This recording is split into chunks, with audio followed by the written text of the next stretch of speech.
Bonjour à toutes et tous, bienvenue dans l'épisode numéro 3 du podcast Engagement. Aujourd'hui, on se trouve dans les locaux de la team Arkea B&B Hotel avec Terry. Salut Terry.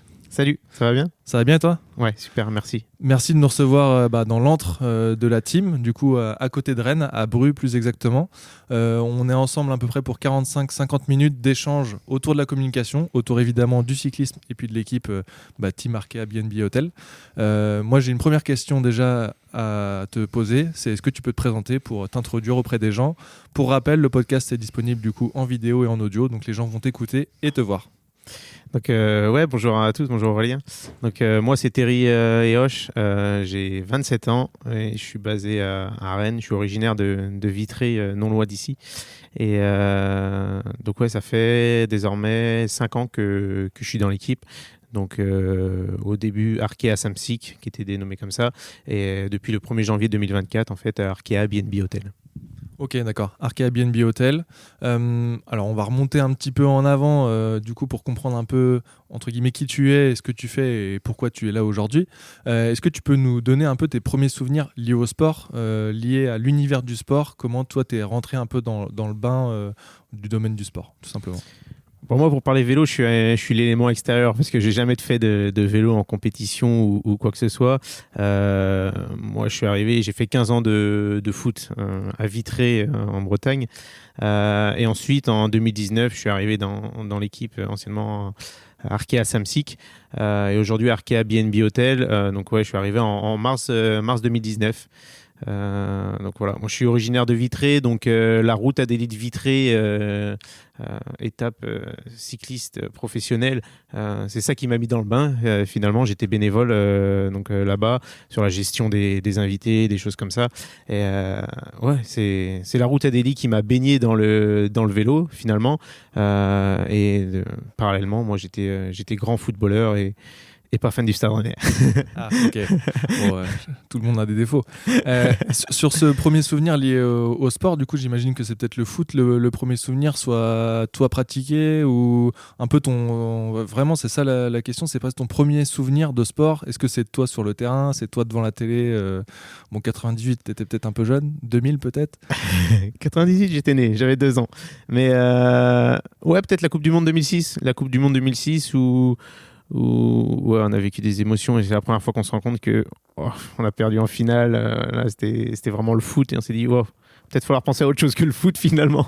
Mais ouais, 15 ans de foot, ça marque tout de même. Donc les premiers entraînements à l'âge de 4 ans sur les bons terrains stabilisés qu'on avait anciennement. Donc ouais, c'est ce qui m'a marqué. Ouais, c'est ça, c'est dans le football. La Ligue des Champions le mardi soir avant de se coucher à 21h pour aller à l'école le lendemain. Mais ouais, c'est ça, c'est ce qui m'a marqué. La Ligue des Champions qui était en clair sur TF1 à l'époque, on pouvait regarder. Maintenant, c'est tous les payants, donc on peut plus. Mais c'est ça qui m'a marqué mes premiers souvenirs de sport. Ouais. Ok, premier souvenir de sport, ça c'est très clair. Et du coup, on a discuté un peu en off avant, la suite logique, toi, après tes études, c'est le choix du sport aussi. Ouais, c'est ça, totalement. Donc, j'étais en études STAPS, donc sciences techniques des activités physiques et sportives, donc en lien plus avec le sport. Et donc, j'avais des stages à faire. Je suis arrivé dans cette formation. J'ai fait 4 ans dans cette formation en STAPS. Et ouais, donc il y avait des stages à réaliser. Je voulais toucher le monde professionnel, le monde du sport professionnel, pas le monde professionnel parce que c'est large, mais le monde du sport professionnel. Donc le plus proche, c'était le Stade Rennais Football Club. Et je me suis dit, je veux absolument rentrer là-dedans pour me faire un premier contact. Et je me suis dit, Terry, qu'est-ce qu'il faut faire ? La première porte qui était ouverte, c'était la boutique officielle du Stade Rennais. Donc j'ai été là-bas, j'ai été très bien accueilli. On a passé des entretiens, des choses comme ça. Et au final, j'ai été pris en stage, donc d'une durée de 3 semaines. Après, j'ai été repris pour un autre stage. Et finalement, j'ai continué à travailler avec eux sur des missions intérim. Mais c'est comme ça que je suis arrivé dans le monde du sport professionnel, finalement. Ok, donc là, tu arrives au Stade Rennais, une mission spécifique axée sur la boutique. Tu es en stage puis alternance, en tout cas si je dis pas de bêtises sur cette partie-là. J'ai pas fait d'alternance, j'ai fait vraiment que des stages et des missions intérim, mais au final qui étaient ponctuelles, mais qu'on a répété, donc ça faisait une belle expérience. J'étais un peu trop loin. L'alternance, ça vient après justement avec là où on est aujourd'hui. C'est ça, c'est exactement ça. Donc après, je suis parti, j'ai eu la chance de faire mes études en STAPS à Rennes, et puis je me suis dit après, il faut savoir aussi sortir de sa zone de confort. Donc niveau études, je me suis dit je dois voyager entre guillemets. J'avais cette possibilité de continuer sur un master, donc je venais d'obtenir ma licence STAPS, donc je me suis dit il faut que je continue sur un master, il faut que j'enrichisse mes connaissances, pardon. Il faut avancer. Et je me suis dit Rennes c'est bien mais ça me fait pas sortir, je suis dans ma zone de confort, faut sortir un peu. Donc j'ai postulé un peu partout et j'ai été pris à Montpellier. Donc j'ai fait 2 ans de master à Montpellier, avec la première année un stage à la clé, puis en deuxième année j'avais une alternance. Et c'est comme ça que finalement que je suis arrivé dans l'équipe anciennement Arkea Samsic, qui est aujourd'hui Arkea BNB Hotel. Je suis arrivé en mars 2019, j'avais un stage à faire. J'ai délaissé un peu le monde du foot et le Stade Rennais Football Club, et donc je suis arrivé dans l'équipe au début à la gestion du développement de notre boutique qui est essentiellement en ligne, puis après de toute la communauté de supporters, donc le fan club. Donc c'était mes premières missions finalement au sein de l'équipe. Ok. Donc ça du coup tout d'abord en stage. C'est ça. Puis après, du coup, en alternance. Est-ce que tu peux juste, du coup, je le sais, tu l'as dit tout à l'heure, mais expliquer un peu comment tu rentres dans l'équipe? Parce que nous, c'est quelque chose qu'on veut aussi un peu mettre en avant. Okay. Que c'est pas forcément, bien évidemment, on candidate, on fait des lettres de motivation ou des CV. Ouais, c'est ça. Mais souvent, c'est aussi lié à autre chose qu'on arrive à avoir des opportunités. L'exemple du Stade Rennais, en fait, je me suis dit, j'avais aucun contact, aucun réseau, je ne connaissais personne qui travaillait là-bas. Je me suis dit faut que je pousse la première porte, en l'occurrence c'était celle de la boutique officielle. Et dans le monde du vélo, c'est un peu en fait j'étais très copain, et j'y suis toujours, avec Antoine Chauvin qui était dans l'équipe, qui nous quitte cette année, mais on a fait nos études ensemble en fait en STAPS, et lui était déjà salarié. Il était en alternance comme moi, il a suivi un peu le chemin parallèle. Il était déjà en alternance avant moi en 2018 lui dans l'équipe, et une place se libérait pour gérer toute la boutique officielle, toute la communauté de supporters, donc le fan club qui a été mis en place, qu'il avait mis en place lui personnellement avec les équipes, mais c'est lui qui était moteur et précurseur de ça. Et puis il m'appelle un bon jour en me disant voilà, est-ce que tu veux nous rejoindre? Donc moi j'avais le vélo, je connaissais pas grand chose non plus, mais j'étais bénévole pour la route à d'élite Vitré, parce que c'était un événement phare qui était chez moi à Vitré, et ça me plaisait d'aller là-bas, l'ambiance me plaisait, le monde du vélo me plaisait. Je me suis dit ouais, c'est cool, moi c'est un événement que je voulais pas rater dans l'année. Et il savait que j'adorais ça. Je regardais forcément comme tout le monde en lien le Tour de France, donc qui est la vitrine du cyclisme mondial. Et c'est comme ça que ça s'est fait en fait. Je suis rentré via Antoine Chauvin dans l'équipe, donc en stage, en alternance, puis après en CDD, en CDI. J'ai gravi les échelons en fait. Ok, donc toute l'importance d'avoir un bon réseau, travailler son réseau, c'est exactement et puis ça. De le solliciter quand il y a besoin. C'est exactement ça peut ça. ouvrir des portes qui aujourd'hui sont encore ouvertes, existent encore. Puis peut-être que ce sera toi qui plus tard donnera la main à quelqu'un d'autre pour l'aider à intégrer une structure. C'est ça, ouais, je l'espère. On a déjà 2 alternants qui sont avec nous dans le pôle marketing. Donc ouais, le but aussi c'est de transmettre, même si j'ai que 27 ans, ma petite expérience. On apprend énormément il y a eu deux choses différentes entre aller taper à une porte et ensuite se faire interpeller pour entrer dans une équipe cycliste professionnelle. Donc j'ai eu la chance, mais il faut savoir enrichir et alimenter tout ce réseau, comme tu l'as dit, c'est hyper important. Ouais. Ok, donc hyper intéressant. Donc toi, tu arrives dans l'équipe, il y a pas mal de changements aussi, je pense, qui sont intervenus depuis. On a beaucoup de sujets potentiellement à évoquer, naming, même structuration d'équipe. Tu nous as montré un peu le tour, voilà, ça grossit aussi. Si en plus, il y a un développement avec de la pérennisation de postes, des emplois qui sont en alternance, les gens restent sur des postes en CDI, ça veut dire que ça continue aussi de se développer. C'est ça. Comment toi, aujourd'hui, tu peux un peu présenter l'équipe, nombre de personnes, comment vous êtes un peu organisé? Ouais, donc pour ma part personnellement, je suis arrivé dans l'équipe donc en mars 2019. On est en pro team, c'est-à-dire qu'on est le deuxième et on n'a qu'une équipe homme. Déjà, c'est l'équipe première. On n'a pas d'équipe féminine. On n'a qu'une seule équipe. Et on est au deuxième échelon mondial en 2019. Donc, c'est après en 2021 qu'on va passer finalement à l'échelon Ligue des Champions qu'on va appeler dans le foot, l'échelon World Tour. Et là, en 2020, juste avant, signe la création de l'équipe féminine. Donc, ça s'est fait comme ça. Quand je suis arrivé dans l'équipe, staff et coureurs confondus, on devait être peut-être entre 60 et 70 salariés. Donc voilà, création en 2020 de l'équipe féminine, en 2024 arrivée d'un nouveau sponsor qui est BNB Hotel, et création d'une équipe continentale, donc développement. Entre temps on est passé en World Tour, donc le premier échelon, l'équipe Conti qu'on appelle continentale, donc l'équipe réserve est en troisième échelon mondial. Et l'équipe féminine est au deuxième, parce qu'il y a World Tour et Continental. Elles sont au niveau continental avec un objectif de monter en World Tour dans quelques années. Donc aujourd'hui, ouais, on est à 150 salariés, donc on a bien doublé. Donc la structure grandit, le projet se met en place d'année en année, se pérennise. Et ouais, sur le projet d'Emmanuel Hubert, qui est notre manager général de l'équipe, c'est un projet qui se pérennise, qui est, comme je disais, qui augmente d'année en année et qui va vraiment, au fur et à mesure dans le vélo, s'imprégner avec deux marques qui sont Arkea, qui sont BNB Hotel, avec Arkea, avec sa filiale Fortuneo qui est là depuis quelques années maintenant. Donc, ouais, c'est un projet qui se pérennise et qui va être à long terme. Ce sont deux partenaires fidèles. Si je dis pas de bêtises, BNB Hotel, ça fait 16 ans par exemple qu'ils sont dans le sponsoring avec le FC Lorient. Donc quand ça marche bien, quand il y a des projets qui sont alimentés, quand il y a des résultats derrière, quand on met toutes les choses en forme derrière, il n'y a pas de raison que ça ne continue pas. Donc c'est de bon augure pour le projet et pour la pérennisation de celui-ci. Ouais. Pour continuer sur ce sujet justement de pérennisation et presque aussi d'identité, tu parles de deux sponsors titres qui sont bretons. Le maillot, du coup, cette année, il y a eu un reveal du maillot avec une identité vraiment, un graphisme, un design aussi marqué sur la Bretagne. Est-ce que tu peux nous expliquer un peu ces choix-là et puis aussi cette identité bretonne qui déteint pas mal que de par la communication un petit peu, mais aussi peut-être composition des équipes? Ouais, bien sûr. Donc cette année, ouais, on s'est basé. Donc on est la seule équipe cycliste professionnelle en Bretagne. Et nos deux partenaires titres sont bretons, que ce soit Arkea, que ce soit BNB Hotel. Leur siège social est à Brest. Nous, le siège social de l'équipe est à Bru, en Bretagne également. Donc on a toute une consonance bretonne. Donc voilà, on voulait changer avec l'arrivée de BNB Hotel ce maillot, donc toujours dans l'aspect rouge, hein, qui est emblématique chez nous avec le naming principal qui est Arkea.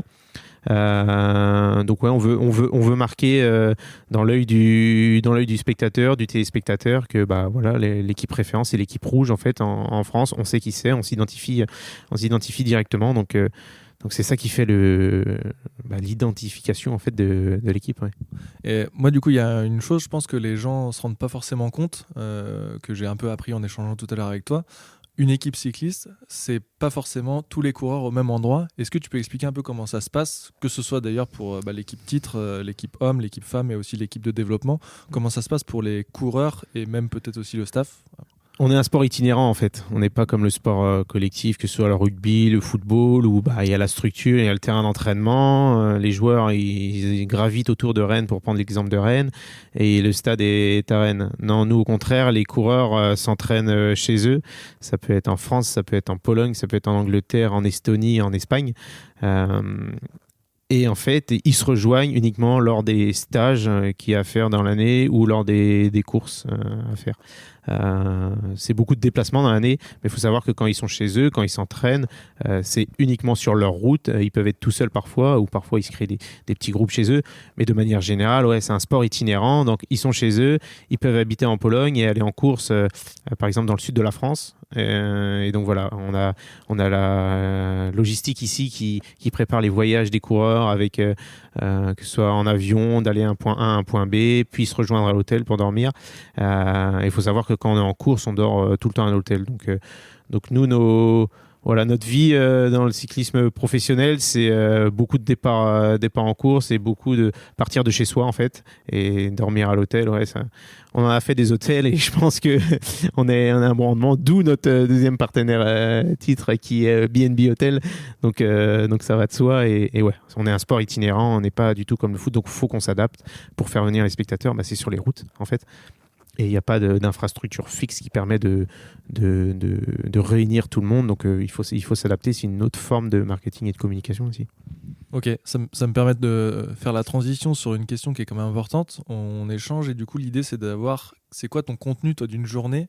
Et je pense que du coup il y a quand même une grosse distinction à faire entre une journée lambda, peut-être comme aujourd'hui entre guillemets, ou une journée pendant les compétitions. Comment ça se passe pour toi? C'est quoi la différence? Et comment tu organises un peu tout ça te concernant? Ouais, c'est ça. Donc là, quand on n'est pas en période course, par exemple, je vais aller sur Paris-Nice le 3 mars, qui est une course d'une semaine, une course World Tour, qui rassemble les meilleurs coureurs du monde. Donc là, j'ai cette partie où je suis au bureau, j'ai beaucoup de dossiers à traiter, avec notamment avec Arkea, avec BNB Hotel. Donc on a toutes ces stratégies à mettre en place, tous ces dossiers, tout ce qu'on souhaite faire en termes de marketing, en termes de communication, en termes d'événementiel, en termes d'hospitalité aussi, pour accueillir nos partenaires sur la course. Donc là, on va aller sur la course. Par exemple, on va se rejoindre le samedi, la veille de la course, et on va être directement à l'hôtel, donc qui va être notre camp de base. Et on va être itinérant, donc on va changer d'hôtel à chaque étape. On va aller là-bas, on va être à l'hôtel. Le matin, départ de la course, on part du départ tous en convoi avec le bus, les voitures directeurs sportifs et les autres voitures qui suivent derrière de tout le staff, qui représentent souvent une dizaine de véhicules en convoi. On va directement au paddock de départ, qui va être la ligne de départ de Paris-Nice. Puis ensuite, on va aller sur le parcours. Donc, soit on va faire vivre la course aux invités. Du coup, on va trouver des points sur différents points du parcours finalement, pour les emmener, pour les voir dans les endroits stratégiques, pour qu'on puisse voir les coureurs. Puis ensuite, on va aller à l'arrivée, qui va être un autre point du départ. Et puis voilà, on va vivre l'arrivée de cette manière. On va accueillir nos invités là-bas. Sur le pôle communication, s'il y a l'arrivée, il faut qu'on soit au taquet, comme on dit. S'il y a un coureur qui fait une place ou qui gagne, il faut être directement aux aguets et prendre du contenu, le mettre directement sur les réseaux sociaux pour informer les gens. Donc voilà, une fois la course terminée, retour hôtel. Donc c'est pas le même que le départ du suivi du matin, forcément. Parfois ça peut, mais de manière générale, non, c'est pas le même. Donc voilà, on va aller dans une autre ville. Je dis une bêtise, on va aller à Auxerre. Notre hôtel est à Auxerre. On aura peut-être 1 heure, 1 heure et demie ou alors 30 minutes de route pour aller à l'hôtel, qui va être notre nouveau QG, notre nouveau camp de base. Les coureurs vont rentrer pour avoir des massages, pour récupérer, pour qu'ils soient au calme.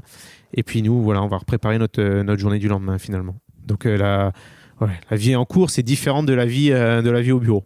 Ok. Et sachant qu'au final, du coup, toi, tes journées, ou en tout cas les journées du pôle communication marketing et des équipes dont tu fais partie, il y a la course, mais il y a aussi l'avant-course, il y a l'après-course, c'est des journées à rallonge pendant les compétitions. Ouais, c'est ça. Donc faut s'habituer. Le matin, faut anticiper tout ce qui peut arriver. Et le soir, on fait l'analyse, les résultats, comment ça s'est passé, qu'est-ce qui était bien, pas bien, parce que même au-delà du sportif, même nous, il faut voir qu'est-ce qui a été bien fait, qu'est-ce qu'il faudrait refaire, et voilà. Et pour attaquer la journée du lendemain avec peut-être une autre stratégie, mais aussi peut-être la même si ça a bien fonctionné. Si on a eu des retours, par exemple, de partenaires, d'autres ou de X personnes qui ont dit ça on aurait dû le montrer plus ou quoi. Donc faut changer, faut s'adapter. Et voilà, c'est reparti pour une journée. Et ça va durer pendant 8 jours pour l'exemple de Paris-Nice. Donc 8 jours, ça reste raisonnable, on va dire, par rapport à d'autres grands tours. Par rapport au Tour de France, oui, c'est un mois parce qu'on part généralement 3-4 jours avant. Si on prend l'exemple du Danemark, il y a 2 ans, on était parti le mardi, donc ça faisait un gros mois de déplacement, mais c'est une vie en communauté avec l'équipe, avec les coureurs, avec tout le staff. Et c'est une vision différente du sport. Au final, c'est dans ces moments-là que l'équipe, on va dire pas se crée, mais se soude encore plus. Comme en saison d'entraînement, ils sont un peu éparpillés. Même vous aussi, du coup, vous les voyez pas. C'est pendant ces moments-là que ça fédère beaucoup de cohésion, je pense. Ouais, et plus en amont. Donc nous, la saison commence vraiment, c'est une année civile, de début janvier à fin décembre. Et finalement, dès fin décembre, en fait, la nouvelle équipe qui aura lieu en janvier vont se rassembler en stage. On organise des stages donc avec toute l'équipe. Et là, en général, il y a tout le monde et c'est plus là que ça se crée des liens. En janvier, on refait un stage. Il y en a qui partent en Australie parce qu'il y a les courses australiennes qui commencent. Mais oui, après, au fur et à mesure, sur les courses, des liens se font. Et c'est une vie en communauté, donc il n'y a pas le choix. Faut que ça fonctionne. Et c'est comme ça que ça marche. Ouais. Ok. Pour un exemple un peu concret, d'un point de vue communication, sur Paris-Nice, tu y vas avec quelle organisation d'équipe?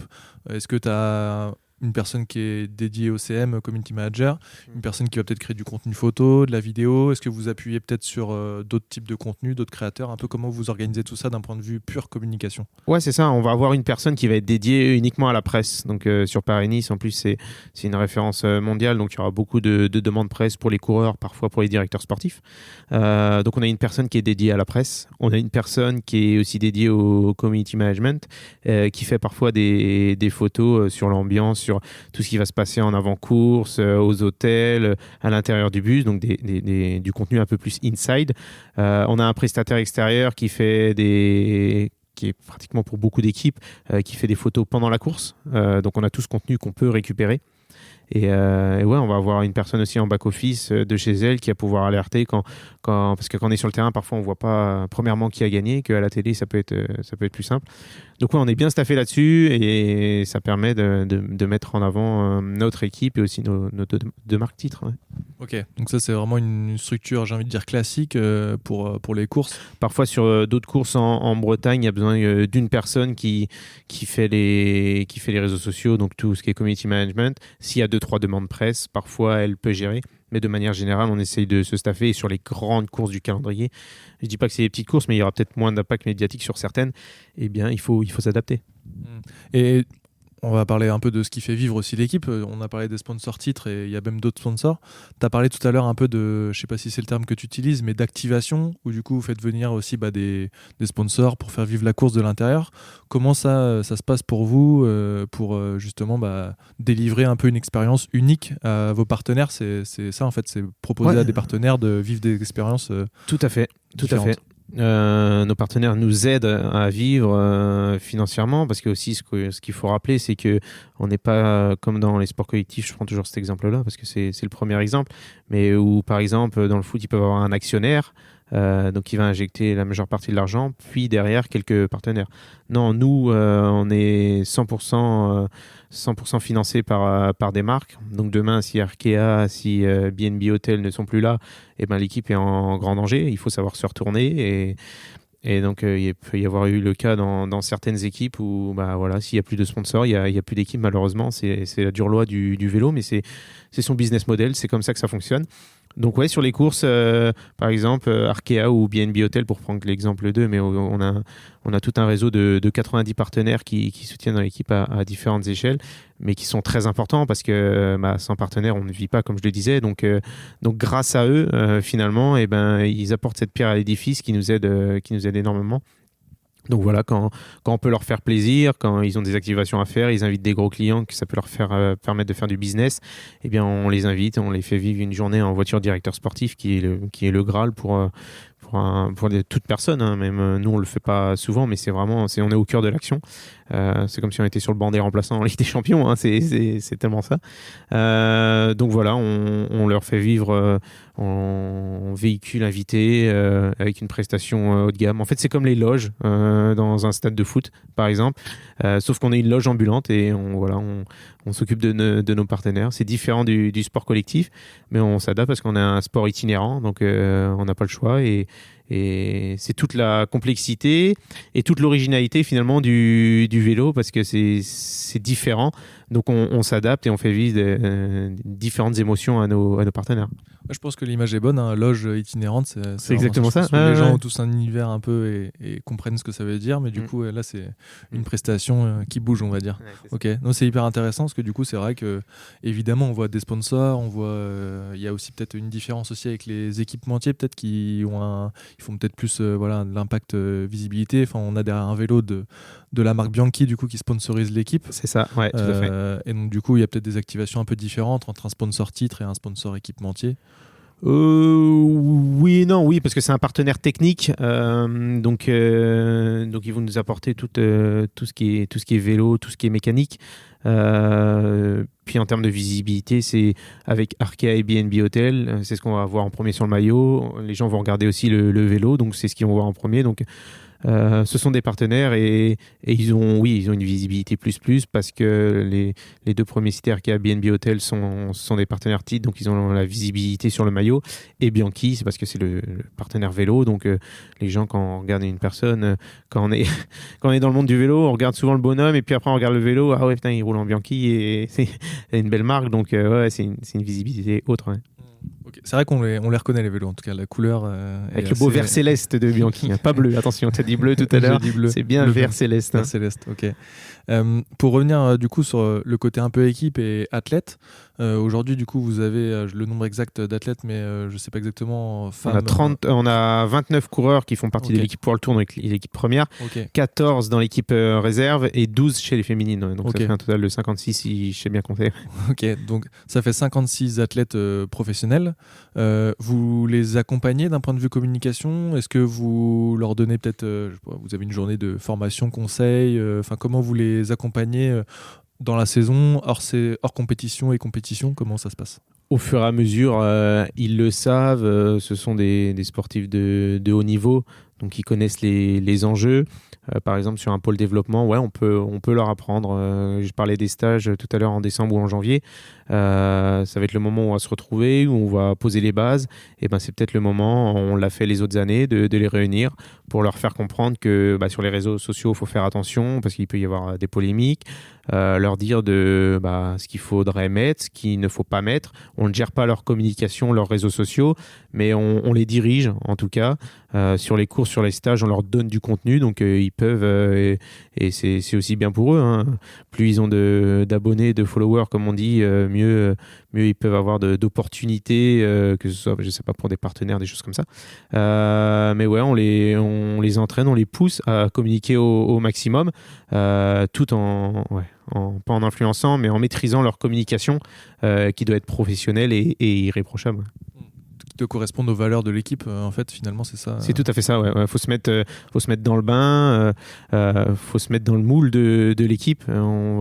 Si pour X raison, un athlète communique sur un concurrent direct d'un de nos partenaires, on va lui dire, bah non, là, c'est juste pas possible. Donc, tout faire bien attention à tous les détails en fait qui peuvent exister, mais de manière générale, hein, ça se passe très bien avec les coureurs, ils comprennent, ils savent que c'est important pour eux. Peut-être qu'ils le font pas assez, mais après dans la vie d'un coureur cycliste professionnel aussi c'est compliqué parce que ils doivent être au millimètre comme on dit, tout ce qui est récupération, massage, quand ils finissent une course ils doivent être concentrés, ils doivent être reposés.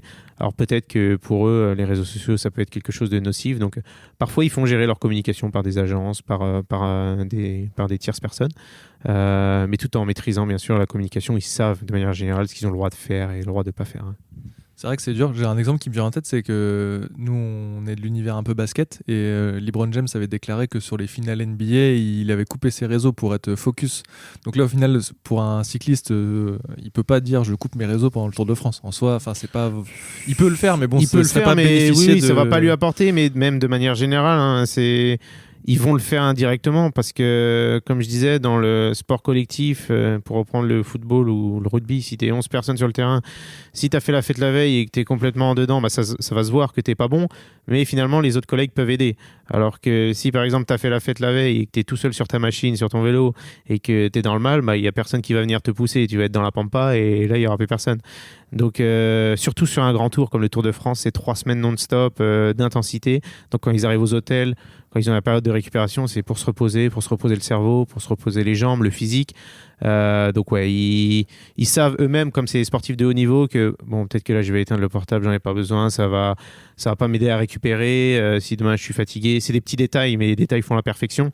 Et finalement, ils vont avoir ce ressenti, ils vont peut-être pas prendre le temps de communiquer sur leur réseau.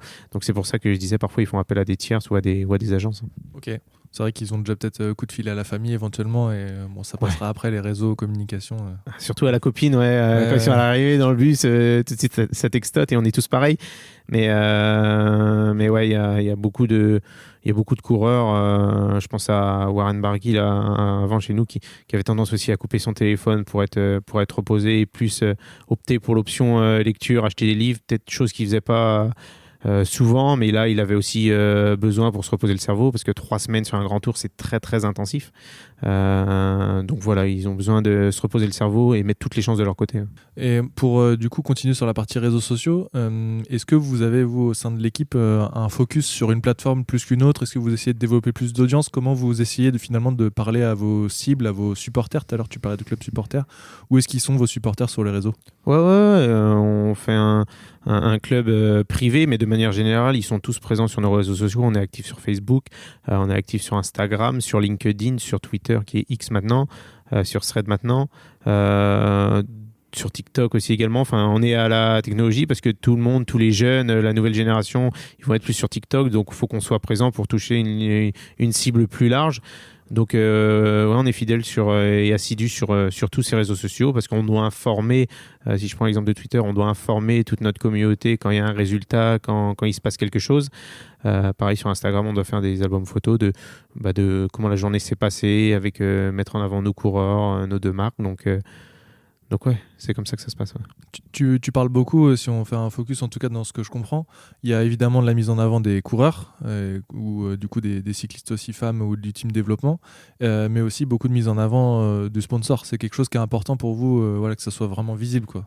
Bah oui, comme je disais tout à l'heure, s'il n'y a pas de sponsor, il n'y a pas d'équipe. Donc c'est eux qui nous font vivre. Donc sur la partie sportive, c'est nos coureurs qui font les résultats. C'est eux qui pédalent pour parler brut. Mais derrière, s'il n'y avait pas de marque, s'il n'y avait pas, pour prendre l'exemple à chaque fois de ces deux-là, Arkea et BNB Hotel, il n'y aura peut-être pas d'équipe et là, il n'y aura pas de coureur. Donc bien sûr, c'est le jeu. Ils investissent aussi pour leur marque personnelle, que ce soit Arkea, pour mettre en avant leur marque, pour montrer qu'ils sont dans le sport, qu'ils investissent, qu'ils sont bien présents. Et ça permet, eux, d'avoir de la visibilité. Et ils nous aident financièrement. Donc, c'est un double projet, si on peut dire. Et d'un point de vue justement visibilité, il y a quelque chose qui est arrivé l'année dernière au sein du Tour de France, enfin en tout cas qui est sorti sur les plateformes, sur Netflix, avec une série documentaire sur le Tour de France. Comment toi tu perçois un peu l'impact, si tu perçois déjà quelque chose, et même du coup dans les années à venir, comment tu perçois ça, l'arrivée de Netflix au sein du Tour de France? Ouais, un peu comme dans la Formule 1. Je pense que dans la Formule 1, après le nombre de spectateurs là-bas, je sais pas, mais il y a beaucoup plus de personnes qui ont suivi la Formule 1. Et nous, on l'a ressenti sur le Tour de France avec le grand départ à Bilbao. Il y a eu une effervescence. Le Tour de France est le 3e événement mondial en termes de visibilité à la télé, etc. Donc déjà, ça apporte énormément de monde. Mais là, avec Netflix, on a senti peut-être un engouement autre, un engouement différent et beaucoup plus de monde qui suivait, qui était sur le bord des routes. Après, c'est un ressenti. Peut-être que quelqu'un va me prouver par les chiffres que finalement non, ça n'a pas marché, ou alors on va dire oui, en effet ça. Mais nous on a senti cet engouement là, et en termes de visibilité pour les marques c'est énorme parce que on touche un public autre. Donc nous on est en inside dans une équipe cycliste professionnelle, donc on a on a notre analyse à l'intérieur du vélo, voir comment ça se passe. On peut dire ah ouais mais là c'est pas du réel, mais quand tu es un grand public, et tu dis ah ouais, en final, ça se passe comme ça. Ils découvrent le vélo et ils vont être plus à suivre le vélo, à suivre par exemple le Tour de France parce que c'est la vitrine. Et ils vont peut-être suivre d'autres courses à côté. Mais ouais, c'est un engouement. On n'y a pas participé les autres années. Peut-être qu'à l'avenir, ça se passera. À voir, on ne sait pas encore. Mais en tout cas, oui, il y a une autre saison qui va sortir au printemps prochain, ça c'est sûr. C'est vrai que d'un point de vue coup de projecteur, c'est assez fort quand même. Enfin, comme tu le disais, l'impact sur la F1 a été énorme. On est sur un autre type de sport. Mais du coup, sur le vélo, c'est vrai que... Enfin, en tout cas, moi, j'ai regardé les étapes du Tour de France à la télé. Et plusieurs fois, j'ai entendu que les commentateurs disaient qu'il y avait vraiment, vraiment beaucoup, beaucoup de monde sur les routes, quoi. Ouais, si. Surtout en France, il y a énormément de monde. Si on prend l'exemple de l'Alpe d'Huez, c'est le centre névralgique du Tour de France, on va dire, à chaque fois qu'on y va. C'est incroyable. Mais il y a des endroits, ouais. Les grands départs, par exemple en Espagne, au Danemark, il y a eu un monde énorme. Et c'est un monde énorme, mais en sachant que sur la route, en France, tout le long du Tour de France, il y a énormément de monde aussi. Mais c'était encore une autre catégorie sur les grands départs. Alors peut-être que c'est les grands départs qui font cette effervescence, mais ouais, le Tour de France rassemble et fait vivre des émotions qu'on ne peut pas vivre ailleurs finalement. Et au-delà du Tour de France, qui est la vitrine, comme tu disais, du cyclisme au niveau mondial, les deuxième, troisième épreuves, c'est le Giro, la Vuelta, ça serait ça, du coup, les autres épreuves. Et toi aussi, du coup, à nouveau, tu es mobilisé, tu t'y rends Ouais, c'est ça. On est un peu moins. Franchement, les 3 grands tours. Le Tour de France médiatiquement, le Giro, ensuite la Volta, ce sont les vitrines. Quand on connaît un petit peu le vélo, on sait qu'il y a 3 grands tours, le Tour d'Italie, le Tour de France et le Tour d'Espagne. Ensuite, il va y avoir tout ce qui est classique, donc Paris-Roubaix, le Tour des Flandres, qui sont des courses d'un jour, mais qui sont des très grandes courses du calendrier. Donc ouais, on a des dispositifs, pas forcément sur tout le Tour d'Italie ou tout le Tour d'Espagne, sur tout le Tour de France, ça c'est une certitude. Sur Paris-Roubaix, sur les classiques d'un jour aussi, on va être mobilisé, mais on va être de plus en plus mobilisé parce que c'est un engouement, parce que les partenaires veulent de plus en plus y être. Donc ouais, on va être de plus en plus présent. Tu parles des classiques, les classiques ardennaises, si je dis pas de bêtises. Il y a un peu aussi une dépendance à la stratégie d'équipe potentiellement. Enfin, je veux dire, toutes les équipes jouent pas forcément sur ces étapes d'un jour. C'est peut-être aussi, ou peut-être je dis des bêtises, je sais pas. Si. Donc il y a les Flandriennes, quand je parlais du Tour des Flandres, mais il y a les Ardennaises avec la Flèche Wallonne, Liège-Bastogne-Liège. Donc ouais, c'est des courses différentes. Les 3 grands tours, c'est vraiment pour jouer à un classement général avec des coureurs qui sont aussi à l'aise en montagne, en contre-la-montre, que pour rouler. Les classiques, notamment en Belgique, on peut parler, c'est vraiment des courses dures qui sont pour une certaine catégorie de coureurs, donc des gros rouleurs qui ont souvent un physique important, des grosses machines de guerre, si on peut dire. Quand on voit Mathieu Van Der Poel ou Tadej Pogacar qui se sont battus l'année dernière sur le Tour des Flandres, c'est un niveau, on s'en rend pas forcément compte, mais c'est un niveau stratosphérique finalement. Et donc voilà, c'est une stratégie différente. Ce sont des coureurs qui ont des objectifs différents. Mais ouais, il y a des coureurs qui vont dire, nous, c'est la vitrine, on va dire, ah ouais, tu vas faire le Tour de France. Il y en a, en fonction de leur profil, ils vont dire, ouais, non, moi, je veux briller. Un peu comme un Julien Alaphilippe qui a gagné des étapes sur le Tour de France, mais qui va briller sur des courses d'un jour, notamment les championnats du monde des autres années. C'est vrai que c'était un peu la stratégie de l'équipe. Chez Quick-Step, c'est vraiment plus les étapes. Enfin, ils ont une équipe belge, du coup, si je dis pas de bêtises, et c'est plus leur stratégie. Ouais. Après, maintenant, les équipes, l'objectif, c'est d'avoir des stratégies hyper larges et d'être présent sur toutes les courses. Donc, au total, nous, on a 29 coureurs. On va avoir des coureurs qui sont spécifiques pour les classiques et spécifiques pour les grands tours, par exemple. Et 29 coureurs dans la team principale. Sur le Tour de France, c'est 10 coureurs, c'est ça? Ou 11? 8, ok, 8, d'accord. Ouais, donc il y a une sélection. La sélection est drastique quand même. Ouais, c'est ça. Après, ils le savent. C'est en fonction de leur objectif.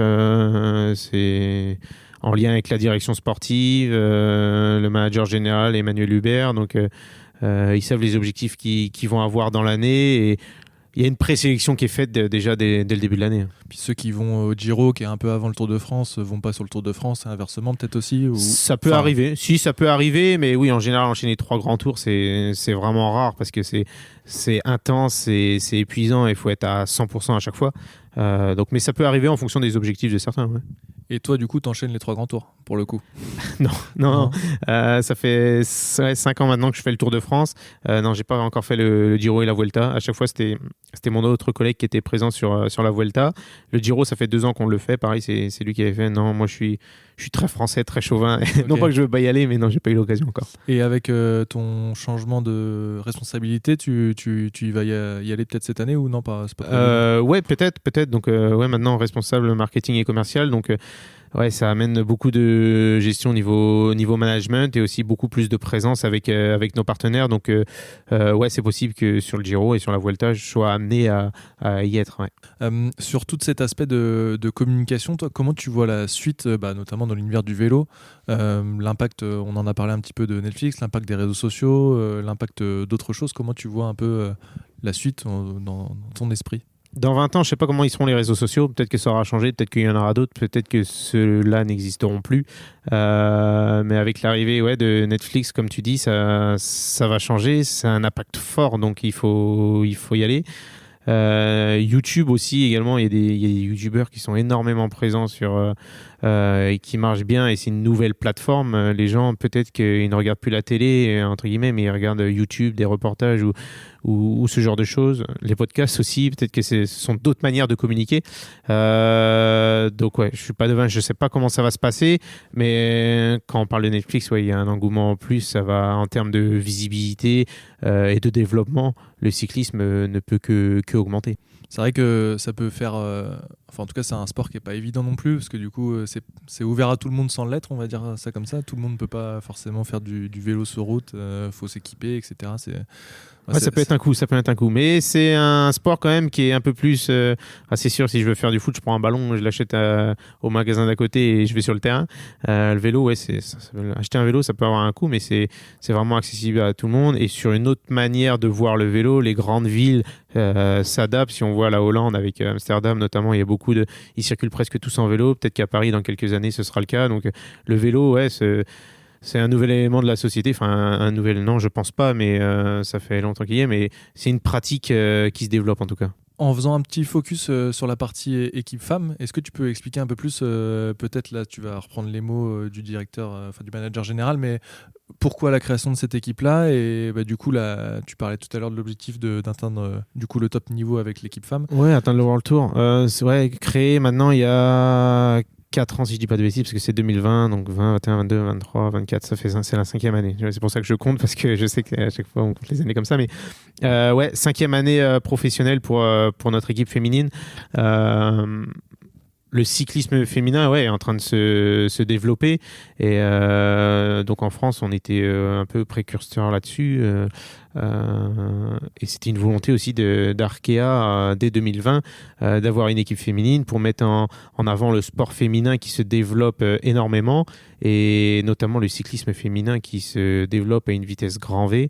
Cette année ça va être la 3e année, si je dis pas de bêtises, du Tour de France Femmes avec Zwift. En termes de visibilité à la télé, etc., c'est en plein boom, en fait, il faut le dire. Donc, on est présent. C'était pas un effet de mode du tout, parce que c'était vraiment une volonté de notre manager général et aussi de l'entreprise Arkea de développer le sport féminin. Mais certes, c'est une autre visibilité, c'est une visibilité plus. Et on tend vers... c'est en augmentation. Il y a de plus en plus d'équipes, de plus en plus de filles qui sont au top niveau. Le niveau peut-être qui devient un peu plus hétérogène maintenant, mais ça va s'estomper dans quelques années. Mais ouais, le cyclisme féminin fait vendre. Ok. Ça, du coup, c'est intéressant aussi pour d'autres sponsors qui voudraient aussi peut-être du coup s'impliquer dans le cyclisme avec d'autres valeurs, et ils peuvent s'appuyer sur les compétitions femmes, quoi. Totalement. On a des entreprises qui nous suivent parce qu'ils ont à cœur de faire développer aussi, d'aider au développement du cyclisme féminin, du sport féminin en général. Donc c'est un projet global entre l'équipe World Tour, l'équipe développement homme et l'équipe femme. Et donc ouais, comme on disait tout à l'heure, donc c'est un projet à long terme. C'est la globalité du projet de l'équipe d'Emmanuel Hubert, donc Arkea BNB Hotel. C'est vraiment de créer un projet et de le pérenniser au maximum, donc sur quelques années. Si je dis une bêtise, mais si dans 10 ans on peut en voir encore ces deux marques à nos côtés, on serait les plus heureux. Donc c'est un projet qu'il faut alimenter, qu'il faut bien quadriller. Et ce projet de l'équipe femme créé en 2020, qui est tout jeune, c'est la 5e année, mais qui est quand même tout jeune. On a commencé au 2e échelon. Et à terme, voilà, notre objectif, c'est d'être dans la catégorie reine, qui est l'UCI World Tour. Donc voilà, donc si on peut avoir notre équipe homme en World Tour, on y est déjà, plus les femmes en World Tour, plus la Conti. Donc ça peut être, donc quand je dis la Conti, c'est l'équipe développement, c'est un projet solide, et on est la seule équipe en France à le faire, à avoir 3 équipes comme ça. Donc voilà, on est précurseur à ce niveau-là, et on veut fidéliser nos partenaires et faire de ce projet un projet à long terme. Ok. Et sur ce point de vue-là, sur les réseaux sociaux, même du coup sur le site, en tout cas, ce que j'ai vu, c'est que vous montrez tout le monde, peut-être pas à même intensité, parce que les compétitions sont peut-être moins nombreuses en fonction des différentes équipes. Ouais, mais en tout cas, moi, ce que j'ai vu, c'est que voilà, il y a des actus femmes, des équipes actus développement. Oui, totalement. Quand il y a une course ou quand il y a une victoire d'une femme, elle va être traitée de la même façon qu'une victoire pour l'équipe reine. Donc ouais, c'est un projet global. Donc qui dit projet global dit information de la même manière, dit communication de la même manière. Même si c'est sûr qu'en termes d'audience et de visibilité, peut-être que l'UCI World Tour, c'est même sûr, bah ça c'est mis plus en avant. Mais clairement, oui, c'est un pied d'égalité pour tout le monde, quoi. On a traité de pas mal de sujets. En tout cas, je trouve ça hyper intéressant, moi, ton parcours à la base du coup plutôt foot, mais finalement implication bénévole qui te fait maintenant ton métier avec une équipe qui est quand même qui est plus côté Rennes que Vitré, mais qui est quand même pas très loin de chez toi. Est-ce que toi, tu aurais quelque chose à dire aux personnes qui sont dans le sport, qui souhaiteraient travailler dans le monde du sport, dans le monde professionnel, sans être athlète, mais dans le monde professionnel, d'un point de vue plutôt axé communication, marketing? Est-ce que tu as un conseil, un retour sur ton expérience? Ouais, toujours, c'est ce que je dis, c'est peut-être plus facile à dire qu'à faire, mais toujours oser ouvrir la première porte, taper la première porte. Dans l'aspect, ce que j'avais fait, j'avais aucun réseau, je ne savais pas comment faire pour aller au Stade Rennais, je me suis dit, voilà, on va aller voir les gens. Aller voir les gens, créer de la chaleur, c'est comme ça que ça marche. Parfois on se dit je ne sais pas comment l'aborder. Non, il faut éviter de se poser des questions. Il y a déjà tellement de barrières dans la vie que si nous-mêmes on s'en met encore plus, non, il faut oser, il faut y aller, faut pas hésiter, pas avoir peur. Même qu'est-ce qu'on a à perdre, prendre une porte dans la tête, et on la prendra une fois, 2 fois, 3 fois, mais la 4e et la 5e ce sera peut-être la bonne et on aura une superbe opportunité. Donc voilà, non, moi je pense qu'il faut oser, pas se mettre de barrières. Et voilà, moi peut-être que j'ai eu un peu de chance sur cette partie-là, mais il faut savoir alimenter son réseau et ouais, oser, je pense que c'est le mot à utiliser. Ouais. Et puis, je l'ai déjà dit dans les 2 épisodes précédents, si je dis pas de bêtises, mais faire quoi. Ton implication bénévole aussi te sert. Enfin, si t'étais arrivé avec, entre guillemets, à rien, voilà, c'est différent. Là, t'avais déjà quelque chose, tu faisais déjà des choses. Totalement. Être acteur, c'est important. Si c'est sûr que quelqu'un devant nous qui vient se présenter avec un CV, qu'est-ce que tu fais depuis 5 ans? Rien, je suis dans mon canapé. Ouais, ça va peut-être pas être vendeur et on va peut-être dire, ouais, tu repasseras mon garçon ou ma fille parce que nous, c'est pas ça qu'on souhaite. Non, être acteur, être volontaire, être motivé, la motivation surtout, se donner les moyens, très important, se donner les moyens à ce niveau-là. Et donc, ouais, c'est comme ça qu'il faut avancer. Ouais. Ok, merci pour l'échange. Plein de réussites pour l'équipe pour les prochaines G-séances là, qui arrivent Paris-Nice, puis du coup les étapes d'un jour et puis le Tour de France cette année. Ouais, c'est ça, les classiques et le Tour de France cet été. Mais merci à vous pour l'invitation, c'était très sympa. Avec plaisir. Merci à toi Thierry, à bientôt. Merci Aurélien, salut.